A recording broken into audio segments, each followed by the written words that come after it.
प्रभु स्मरण। प्रभु स्मरण के लिए सीधे होकर बैठ जाएं। कमर, पीठ और गर्दन को सीधा कर लें।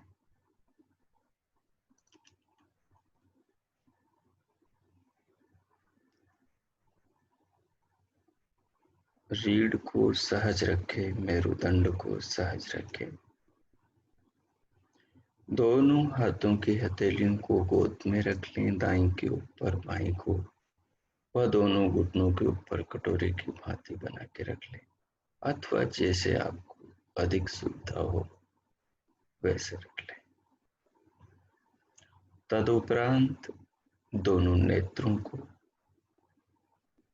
बंद रखें और उन्हें सहज करें, पलकों को सहज करें।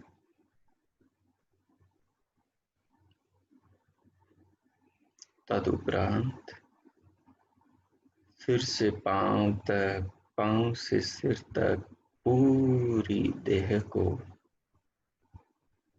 आसनस्थ स्थिति को अनुभव करें।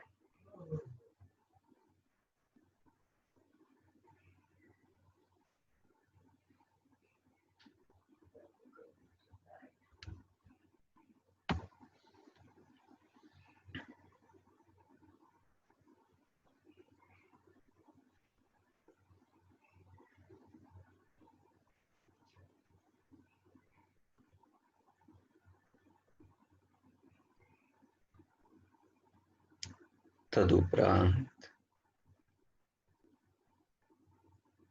बाहर से धीरे धीरे श्वास भीतर लंबा गहरा लयबद्ध श्वास को करते हुए बाहर से भीतर आती हुई श्वास को महसूस अनुभव करते हुए पूरी देह को अनुभव करें।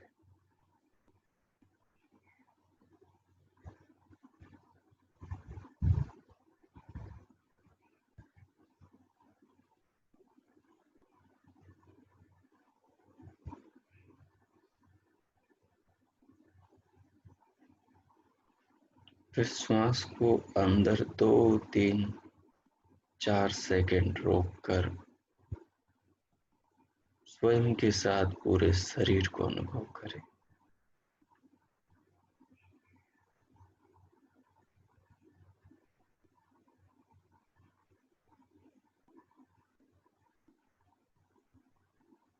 फिर धीरे धीरे प्रश्वास को अनुभव के साथ बाहर निकालते हुए पूरी देह को अनुभव करते जाएं।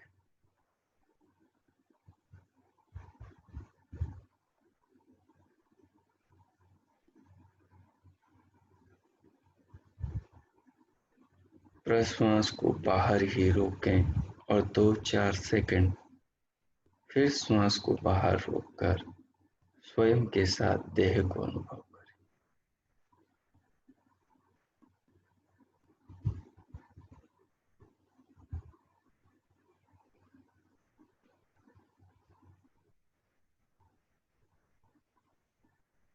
इसी प्रकार क्रमशः आगे 2 बार आप कीजिए।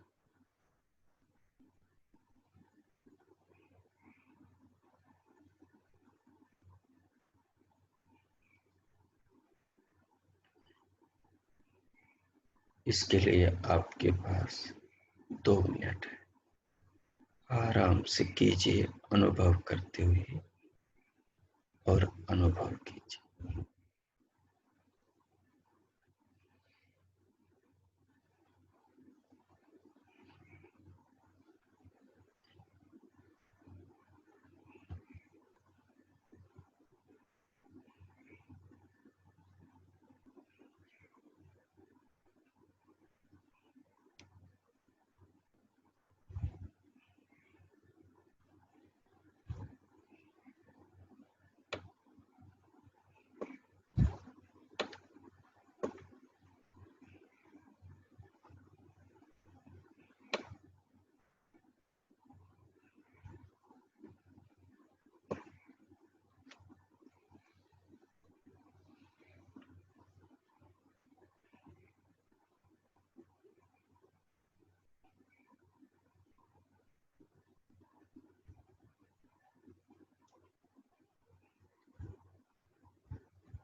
ओ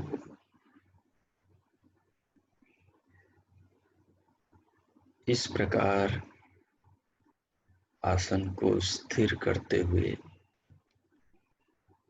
आसन की स्थिति को सुखात्मक बनाते हुए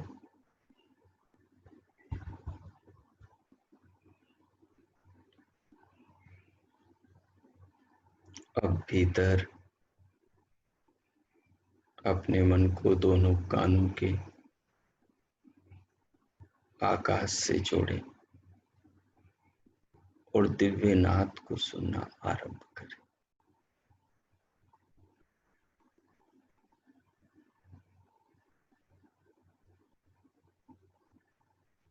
आपके घर में और कोई शोर नहीं होना चाहिए, कूलर का, पंखे का, एसी का। तब आपको ये धीरे धीरे सुनाई देने लगी, फिर वो बढ़ती चली जाएंगी।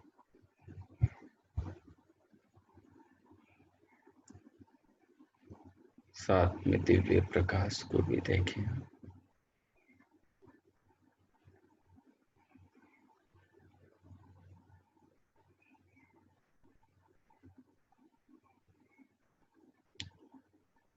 अब दिव्य नाद को, दिव्य स्रोत्र को सुनते हुए, दिव्य प्रकाश को देखते हुए, परम दयालु परम पिता परमात्मा के निज नाम ओम का मानसिक और वाणी से 3 बार जप करेंगे। भगवान के नाम का स्मरण करते हुए प्रभु नाम का जो भाव है, भावार्थ है, उसको अपने जीवन में व्यवहृत होता हुआ देखेंगे। ओम नाम का अर्थ है प्रभु सर्वरक्षक है।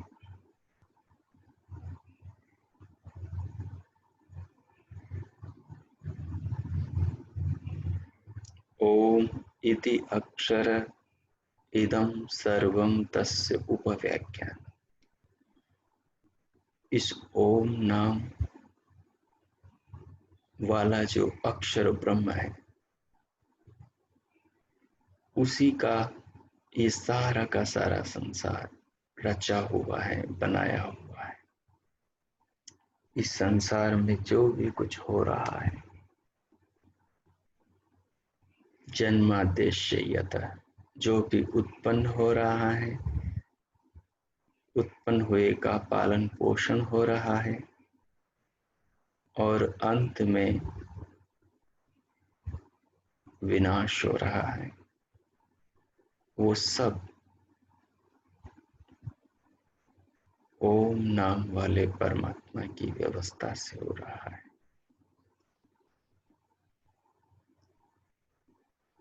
उसी परमात्मा की व्यवस्था से हमें ये मनुष्य का जन्म मिला है। उसी परमात्मा की व्यवस्था से इस जन्म में, इस जीवन में हमारा पालन पोषण हो रहा है। माना कि हम कर्म करते हैं और उस कर्म से हमें फल मिलता है।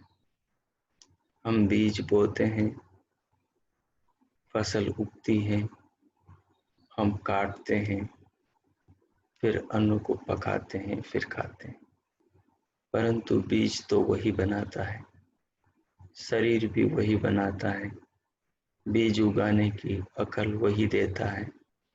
बीज जिसमें उग सके उस भूमि को भी, धरती को वही बनाता है।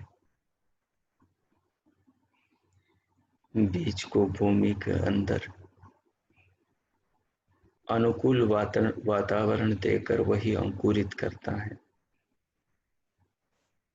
उसी की पृथ्वी से जल, अग्नि, वायु और आकाश, सूर्य के प्रकाश से वो बीज अंकुरित होकर पौधा बनता है, वृक्ष बनता है। फिर उसके फल, फूल, औषधियां, वनस्पतियां आती हैं। और उनको भगवान के दिए शरीर से, उनके दिए हाथों से, उनकी दी आंखों से देखते काटते हुए भगवान की बनाई अग्नि और पृथ्वी में बने नाना धातुओं से बनी वस्तुएं, पात्रों में हम उस भोजन को पकाते हैं, वस्तुओं को, पदार्थों। भगवान की बनाई व्यवस्था के द्वारा ही हम उसको ग्रहण करते हैं और भगवान की बनी व्यवस्था से ही हमारे शरीर के अंदर वो खाई पी वस्तु रस, रक्त, मांस, मज्जा, अस्थि, मेद करके धातुओं में बदल जाती। उन्हीं धातुओं से मनुष्य के शरीर बनते हैं, समस्त प्राणियों के शरीर बनते हैं और उन्हीं से आगे ये सृष्टि क्रम चलता है।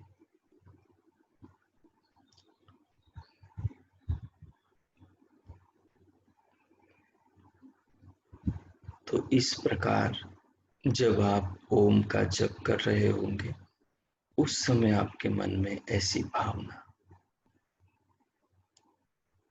कि मेरा जीवन जिन पदार्थों के आधार पर जीवित है, वो चाहे पृथ्वी हो, वो चाहे जल हो, वो चाहे अग्नि, वायु, आकाश, सूर्य, चंद्रमा, सागर, समुद्र, बादल, वर्षा, पेड़ पौधे, फल, सब्जियां, ये सब, माता पिता, शास्त्रों का ज्ञान, वातावरण, पशु पक्षी, जिन प्राणियों से इस जीवन के धारण करने में हमें सहयोग मिलता है, पालन पोषण में, वो सारी व्यवस्था, सबके शरीर, सब परमात्मा के द्वारा बनाए हुए। वही जीवन का असली धारक है, वही जीवन का संवर्धन करने वाला। उसी की व्यवस्था से हम जन्म पाते हैं, जीवन भर जीते हैं, सारे मनोरथ पूरे करते हैं और इस संसार को देखते हैं, सारे सुख वैभव प्राप्त करते हैं, यहाँ तक कि उसके दिए ज्ञान से हम अपने आत्मा को जानते हैं, परमात्मा को जानते हैं, प्रकृति के स्वरूप को समझते हैं, जन्म मरण के बंधनों से मुक्त होकर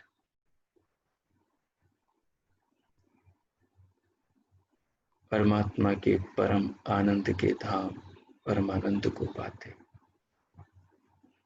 इन भावनाओं से ओतप्रोत होकर भगवान के नाम का जप करते हुए स्वयं को, अपनी आत्मा को इन भावनाओं में ओतप्रोत अनुभव करें।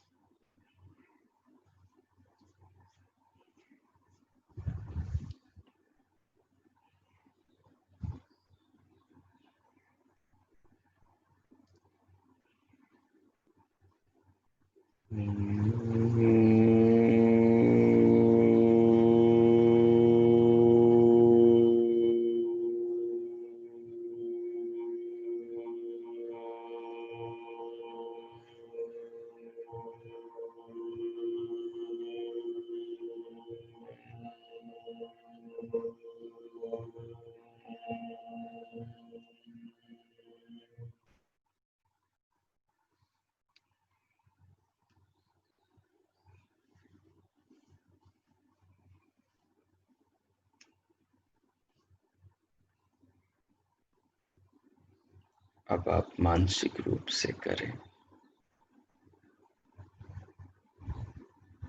जब मानसिक प्रभु नाम का उच्चारण करें तो उसको पूरी देह में महसूस करें, पूरे मस्तिष्क में महसूस करें।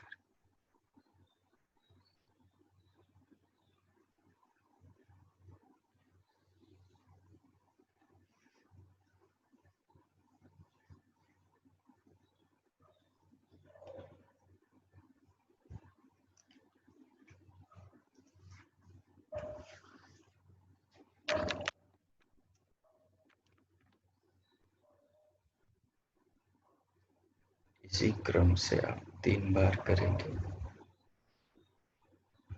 कीजिए। और अगले 2 मिनट तक मैं मौन हो जाता हूँ। आप इसी क्रम से कीजिए, भावना के साथ, श्रद्धा के साथ, अनुभूति के साथ। और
वो इस प्रकार भावना के साथ भगवान का मानसिक और वाणी से जप करते हुए अब प्रभु के वेद में बताए गए स्वरूप पर हम ध्यान में चिंतन करेंगे। वेद में परमात्मा की वाणी में जगत कल्याणी, ज्ञान के अक्षय भंडार, प्रभु की अमृत वाणी में जो प्रभु के द्वारा स्वयं का स्वरूप बताया गया है, उस पर ध्यान में चिंतन करें।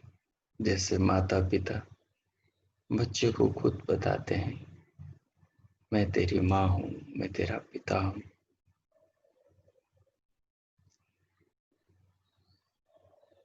माता पिता बच्चे को बताकर गोद में खिलाते हैं, उसको जीना सिखाते हैं, उसको जगत से जोड़ते हैं, उसके जीवन का संरक्षण करते हैं, संवर्धन करते हैं, उसे विकसित करते हैं। माता पिता के सानिध्य में बच्चा पल्लवित, पुष्पित, विकसित, संवर्धित और सुगंधित होता है। इसी प्रकार परमात्मा अपने दिए वेद ज्ञान से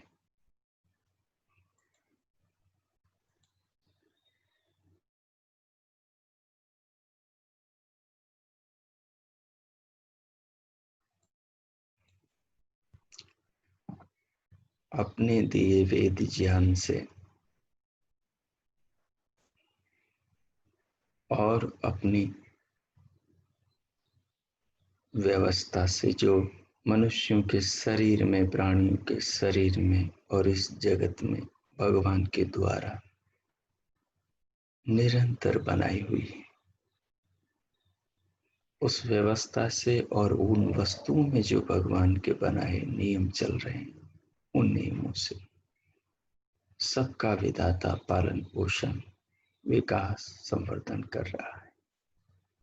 उस प्रभु के स्वरूप को जब हम जानते हैं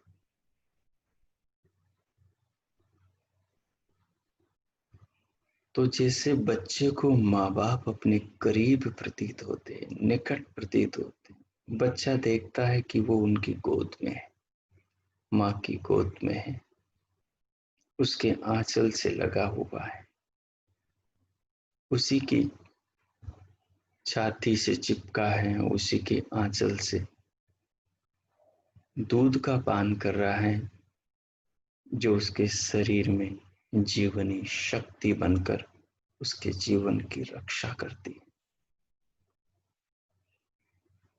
जब हम भगवान के स्वरूप को समझते हैं तो हमें इस बात का बोध होता है कि हम सब भी भगवान के आंचल से ही लिपटे हुए हैं।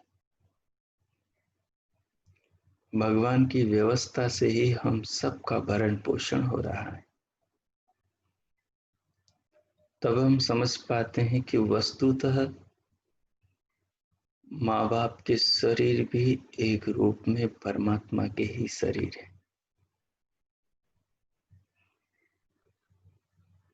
भगवान को सहस्त्रों मुख वाला कहा गया, नेत्र वाला, कान वाला, श्रोत वाला, सहस्त्रों हाथों वाला, पांव वाला कहा गया। उसको वैश्वानर कहा गया।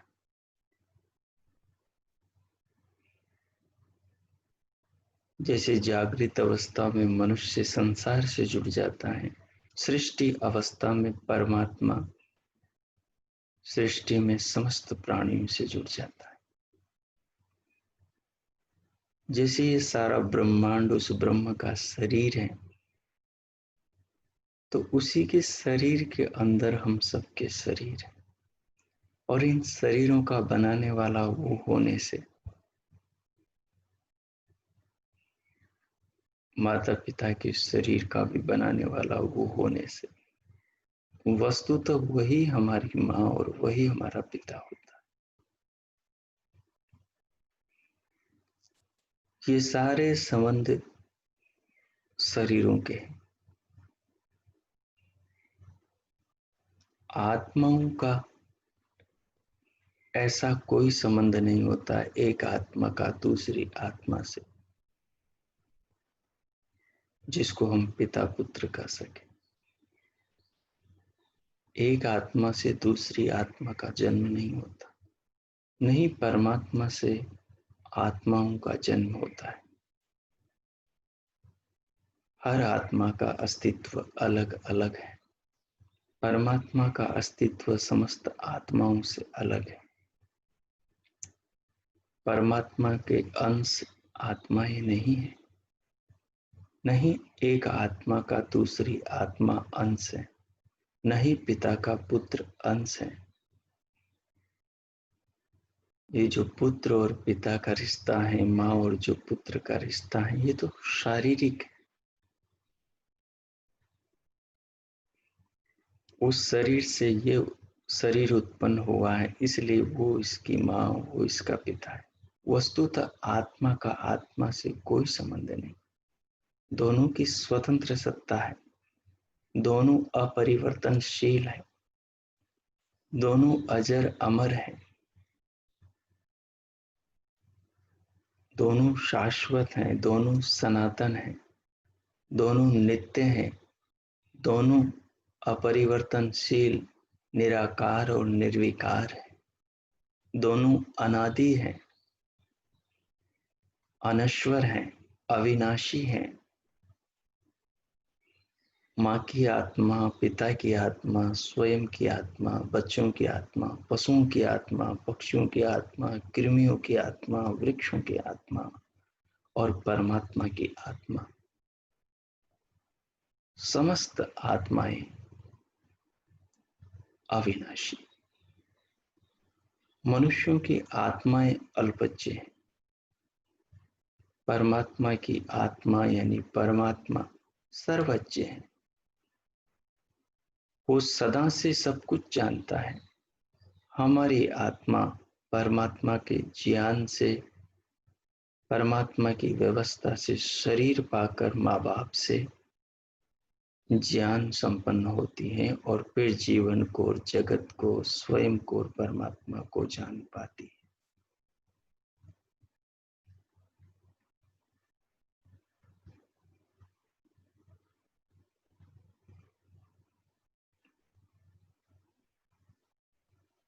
तो ये सब ज्ञान हमें भगवान की कृपा से होता है, उसके स्नेह, उसकी करुणा, उसके प्रेम से होता है। जब हम भगवान के स्वरूप को जानते हैं तो हमें समझ में आता है भगवान का स्वरूप, तो हम भगवान के निकट हो जाते हैं, भगवान को जानने और समझने लगते हैं।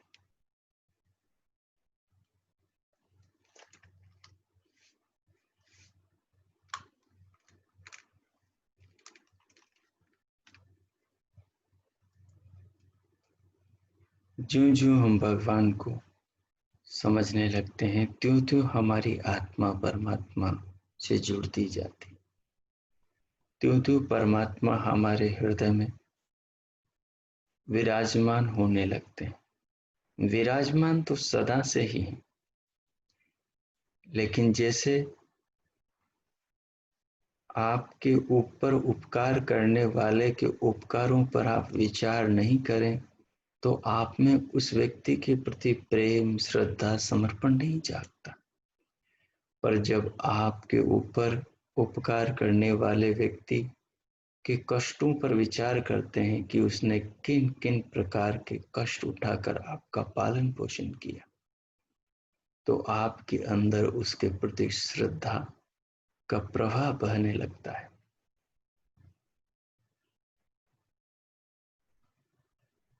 आपके भीतर उस व्यक्ति के प्रति आदर बढ़ने लगता है, समर्पण बढ़ने लगता है, आप सामने वाले के प्रति कृतज्ञ होने लगते हैं। वैसे ही जब हम परमात्मा के स्वरूप को जानते हैं तो भगवान के प्रति हमारे मन में आदर बढ़ता है। वही आदर, वही श्रद्धा, वही प्रेम हमारी आत्मा को परमात्मा से जोड़े रखता है। तो आइए, भगवान ने जैसा ऋषियों के हृदय में, उनकी समाधि में उनकी इच्छा, उनकी कामना को पूरी करते हुए वेद का जो ज्ञान दिया, अपने स्वरूप का जो उनके हृदय में उनको बोध कराया, उसी बोध को ऋषियों ने अपने अनुभवों को, अपने साक्षात्कार को स्वयं को हुए ज्ञान को उन्होंने परमात्मा का ज्ञान कहकर वेदों में लिखा।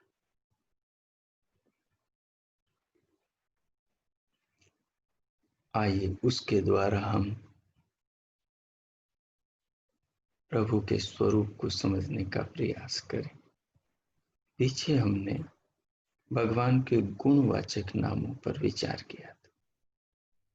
भगवान के गुणवाचक नाम तो अनंत है।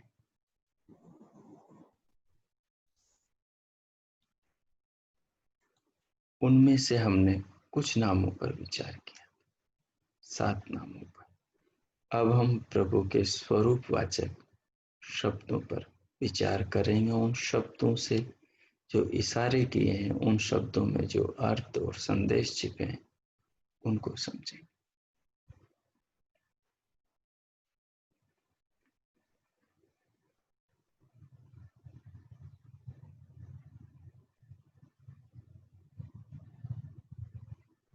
भगवान का स्वरूप वेद में सत्य बताया गया। सत्य, ये जो सत शब्द है, इसका अभिप्राय है कि इस धरा को, जल अग्नि वायु आकाश को, इस सारी सृष्टि को धारण करने वाली जो शक्ति है, उसका नाम सत है।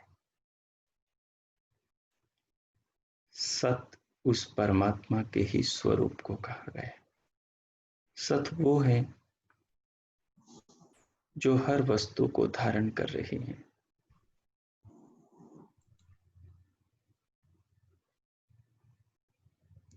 जो हर वस्तु को अपने बनाए नियमों में बांधे हुए है। जो अनेक वस्तुओं को, पदार्थों को अपनी व्यवस्था में निरंतर गति दे रही है। उस सत्तात्मक वस्तु को ईश्वर कहा गया।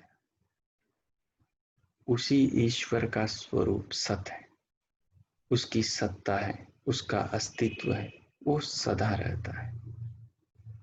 जैसे भगवान की सत्ता है, वैसे आत्मा और प्रकृति की भी सत्ता है। आत्मा भी सदा रहती है, आत्माएं भी सदा रहती हैं, और प्रकृति भी सदा रहती है। प्रकृति से बना ये संसार निरंतर बदलता रहता है, परंतु मूल प्रकृति के जो परम अणु है, सत्व गुण, रजोगुण, तमोगुण, इनके जो असंख्य कण है, वो सदा रहते हैं। वो विकृत होते हैं, वो एक दूसरे से मिल मिलकर विधाता की व्यवस्था से सृष्टि के रूप में परिणत होते हैं, पर रहते सदा है।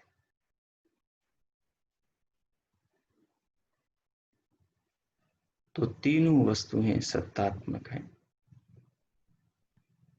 यहां प्रसंग परमात्मा का है, इसलिए हम कहेंगे कि परमात्मा सत है। इसलिए वेद में भगवान ने कहा, सत्येन उद्भिदा भूमि। बोले ये भूमि, ये पृथ्वी, जिस पर सबका जीवन टिका है, जिस पर सब जीवन धारण करते हैं, उसे सत्य ने धारण कर रखा है। आकाश में विमान से उड़कर जाएंगे और दूर से पृथ्वी को देखेंगे तो आश्चर्य से भर जाएंगे और स्वतः भगवान के प्रति नतमस्तक हो जाएंगे, दोनों हाथ जुड़ जाएंगे और हृदय श्रद्धा से भर जाएगा। ये पृथ्वी एक खाली स्पेस में, अवकाश में, न नीचे किसी वस्तु पर टिकी हुई, न ऊपर से कहीं बंधी हुई, निरंतर गेंद की तरह इस अनंत अंतरिक्ष में, आकाश में गोल गोल घूम रही है। तो कहा, ये सत्य ने ही इस पृथ्वी को धारण कर रखा है, सत्य ने ही सूर्य को धारण कर रखा है, सत्य ही सूर्य को घुमा रहा है। सत्य के द्वारा सूर्य को घुमाने से, सूर्य के आकर्षण बल से सारे सौर परिवार के बाकी सदस्य बुध, बृहस्पति, शुक्र, शनि, अरुण, वरुण, यम, मंगल सब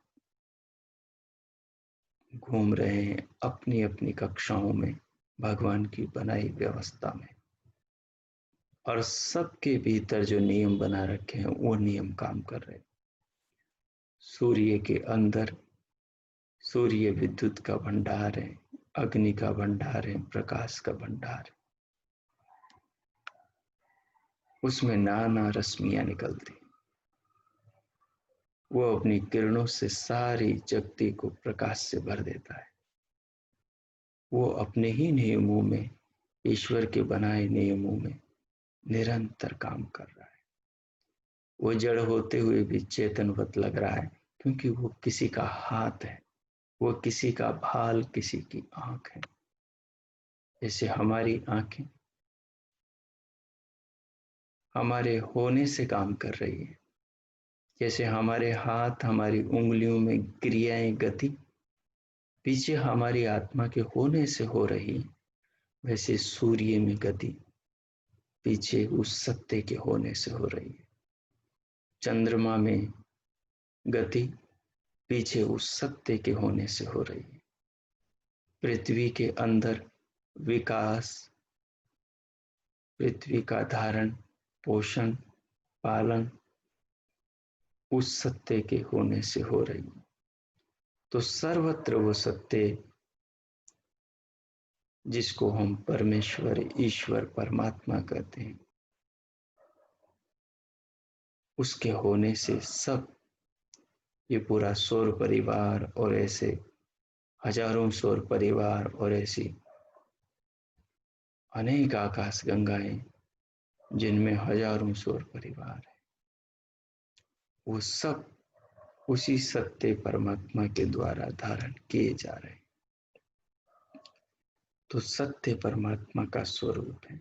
सत नाम से भी परमात्मा को ही कहा जाता है। फिर आगे कहा सत चित, चित्त भी परमात्मा का ही नाम है। चित्त का अर्थ चेतनता, चेतनता का अर्थ है ज्ञानवान, ज्ञान वाला। ज्ञान वाले का अर्थ है स्वयं को अनुभव करने वाला। आत्मा भी स्वयं को अनुभव करता है, परमात्मा भी स्वयं को अनुभव करता है। प्रकृति स्वयं को अनुभव नहीं करती, प्रकृति से बनी वस्तुएं स्वयं को अनुभव नहीं करती, क्योंकि ये सब जड़ है, इनमें अनुभव नहीं, ये चेतन नहीं, इसलिए ये अनुभव नहीं करती किसी चीज को। आत्माएं अनुभव करती हैं, लेकिन कब? जब आत्माओं को शरीर मिल जाता है। कौन से शरीर? सूक्ष्म शरीर, कारण शरीर और स्थूल शरीर। जब ये शरीर मिलते हैं आत्मा को, तब आत्माएं स्वयं को, जीवन को, जगत को, परमात्मा की बनाई इस सृष्टि को अनुभव करते हैं, जानते हैं, देखते हैं, समझते हैं, महसूस करते हैं। परंतु परमात्मा सदा से ही सबको जानता है।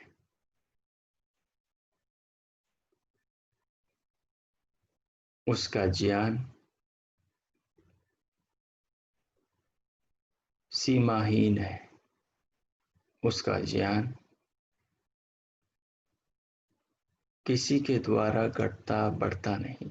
हमारा ज्ञान घटता और बढ़ता है। हमने आज इतना याद कर लिया, कल हम उसको भूल जाएंगे, हमारा ज्ञान घट गया।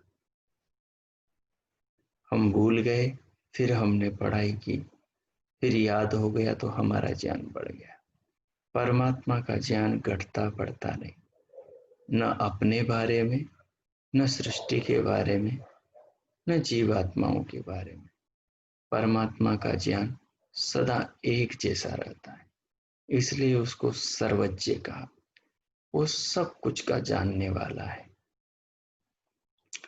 भगवान कपिल ने कहा, स ही सर्वविद कर्ता, वो ही सब कुछ करने धरने वाला है, सब कुछ का कर्ता और धर्ता धारण करता, सबका जीवन दाता, वही एक विधाता है जिसको चित्त के नाम से कहा गया।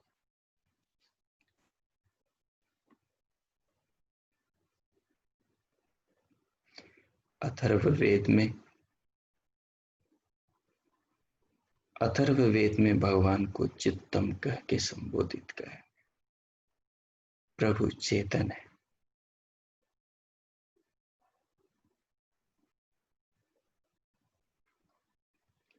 आत्माएं भी चेतन है, सब आत्माएं चेतन है। आत्माएं भी परमात्मा की तरह अपरिवर्तनशील है। ये चेतना आती जाती नहीं, ये चेतना बनती बिगड़ती नहीं। इस चेतना में कोई विकास और ह्रास नहीं होता। ये चेतना सदा से है, ये चेतना अनादि है, जो हर आत्मा में है, जो परमात्मा में है। बस आत्मा की चेतना, आत्मा का ज्ञान, आत्मा का सामर्थ्य अल्प है, परमात्मा का सामर्थ्य असीम है। चेतन आत्मा और परमात्मा है। प्रकृति और प्रकृति से बनी हर वस्तु जड़ है और आत्मा परमात्मा अजड़ है, अजड़ है, यानी जड़ नहीं, चेतन है। इसी प्रकार परमात्मा का तीसरा स्वरूप है आनंद। सत, चित और आनंद। परमात्मा के चेतन होने से सारी चीजें जानी जाती। परमात्मा के सर्वोच्च होने से सत्वगुण, रजोगुण और तमोगुण के जो अनंत परम अणु हैं, उनको आपस में मिलाकर महतत्व बनाया जाता है।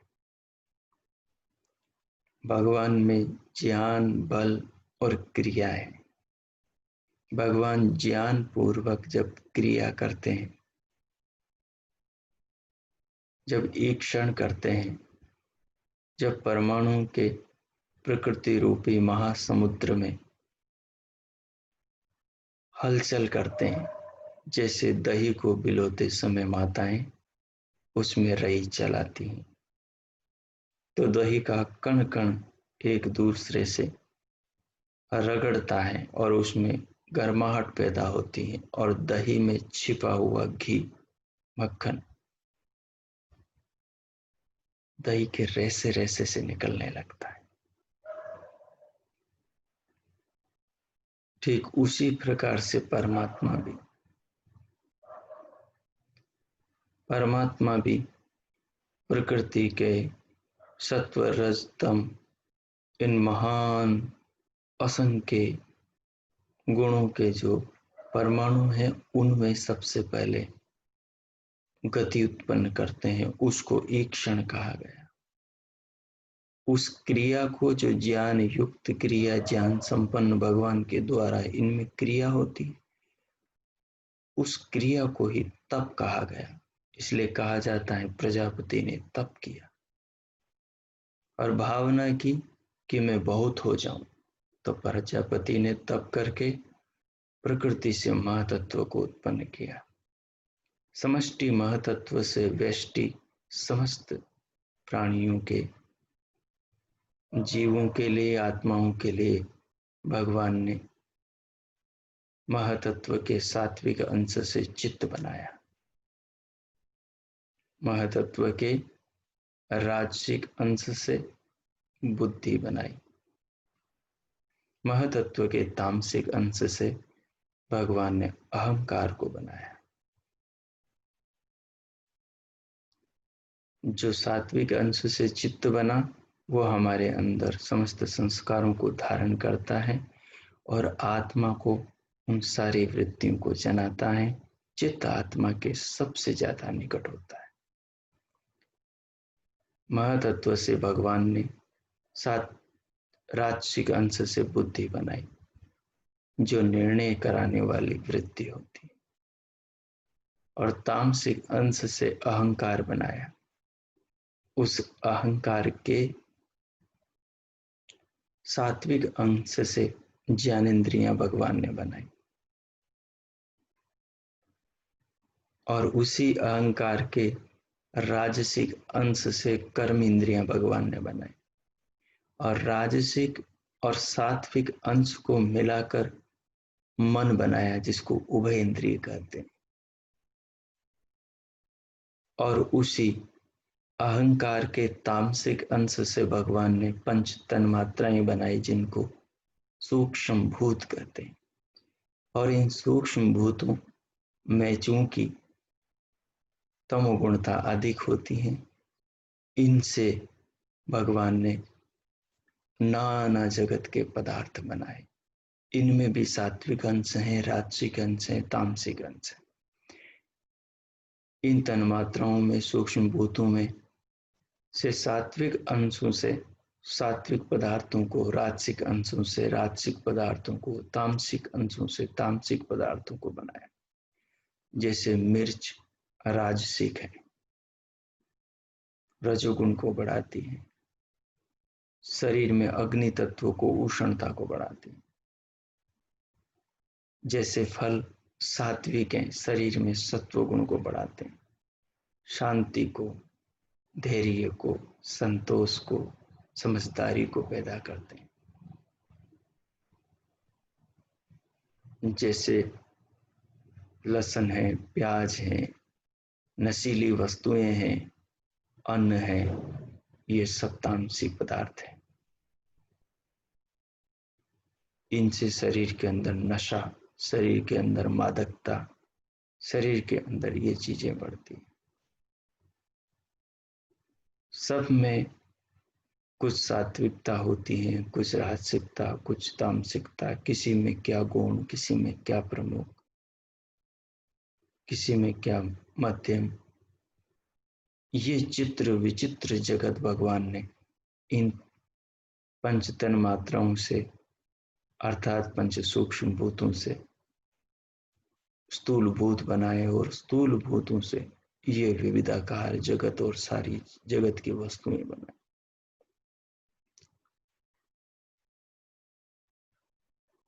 जैसे दही को भिगोने से मक्खन निकलता है, मक्खन को अग्नि में ताने से घी निकल आता है। ऐसे ही प्रभु ने मानो महासमुद्र में, परमाणु के महासमुद्र में सबसे पहले ईक्षण किया, इच्छा युक्त ईक्षण किया, इच्छा युक्त गति। और कैसी इच्छा? पूर्ण ज्ञान से युक्त इच्छा, क्योंकि परमात्मा पूर्ण है, भगवान का ज्ञान भी पूर्ण है।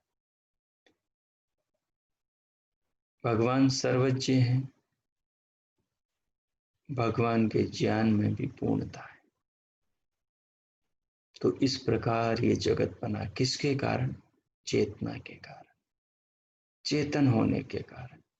परमात्मा चेतन है, इसलिए समस्त चेतन आत्माओं के लिए परमात्मा ने इस जगत को रच दिया, बना दिया। अंतिम में सबके शरीर, सारे जगत को रच के, पेड़ पौधों को, पक्षियों को, प्राणियों को, सबको रच के अंत में मनुष्य को रचा, मनुष्य के शरीर को रचा। और फिर जो शुरू में शरीर बनाए, उन्हीं शरीरों को ऐसा बनाया कि उन्हीं शरीरों को ऐसा बनाया, और उन शरीरों में बिठाई जीवात्माओं को ऐसा शुरू में ज्ञान दिया कि आगे सृष्टि कर्म उन्हीं से ही चल पड़ा। तो इस प्रकार ये भगवान का चेतन स्वरूप है। अब आगे आनंद स्वरूप पर अगली बैठक में विचार करेंगे, अगले ध्यान में चिंतन करेंगे। इस पूरे भाव को अपने भीतर धारण करें, अपने स्मृति पटल पर अंकित करें, स्मृति कोश में सुरक्षित करें और इस भाव को अनुभव करते हुए भगवान का गुणगान और धन्यवाद करते हुए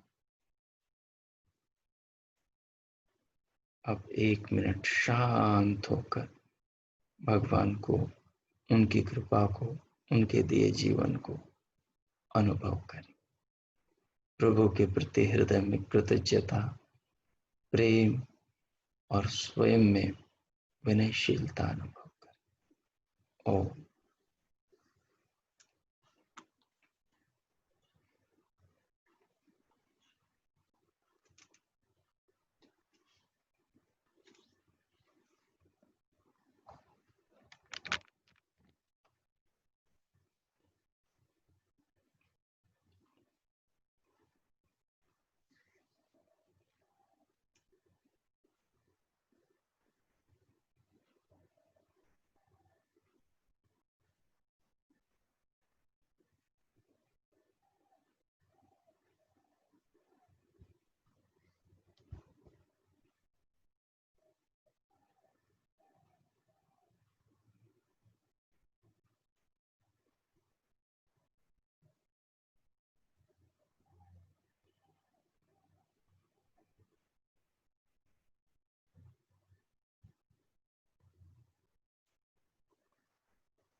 ओम।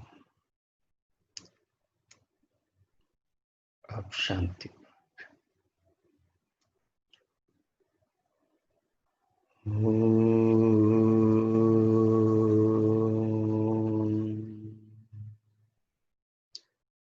शांति शांति शांति। ओम।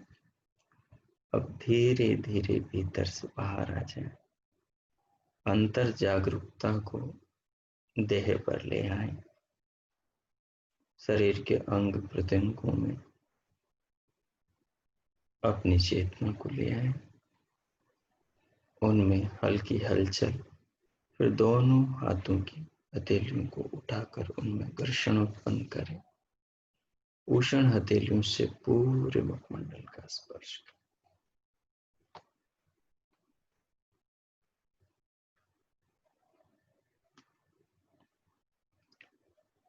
उंगलियों के मध्य से पलकें खोलते हुए भीतर से बाहर आ जाएं और अंदर के भाव को अपने भीतर बनाए रखें।